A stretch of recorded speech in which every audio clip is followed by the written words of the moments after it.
मोहतरम असातिज़ा इकराम और प्यारे बच्चों, आपका इस्तकबाल है हमारे यूट्यूब चैनल पर। कुछ दिन पहले मैंने यूट्यूब चैनल के पोल पर एक क्वेश्चन डाला था जिसमें पूछा गया था कि 9,100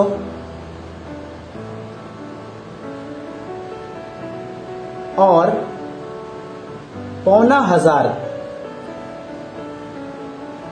ये दोनों में से कौन सी रकम बड़ी है।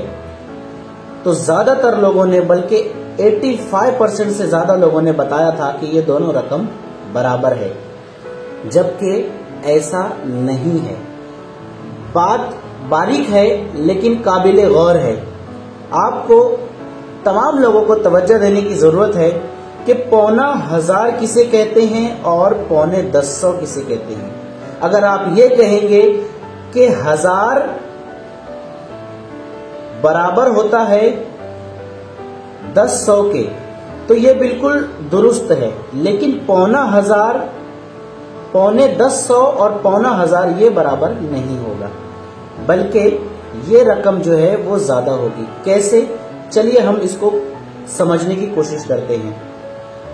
ये लिखा हुआ है 9,500, यहां से शुरुआत करते हैं। अगर आपसे कहूं मैं कि आधा हजार किसे कहेंगे, तो आप फौरन कहेंगे आधा हजार यानी 500 और 5,000 यानी 250। तो 9,500 कितना हो गया? आप कहेंगे ये 9,500 हो गया 750।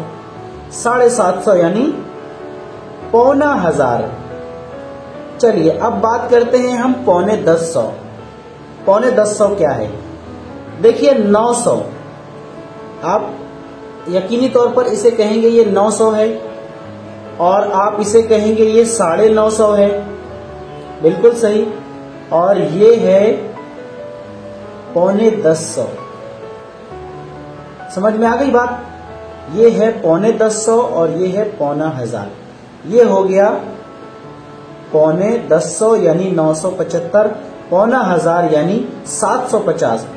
ये दोनों बराबर नहीं है, बल्कि 975 जो कि 9,100 है वो रकम ज्यादा है। फर्क मामूली है लेकिन काबिले गौर है। वीडियो पसंद आया होगा तो लाइक कर दीजिए, और हाँ, चैनल पर नए हैं तो चैनल को सब्सक्राइब कर दीजिए। चलिए मिलते हैं अपने अगले वीडियो में।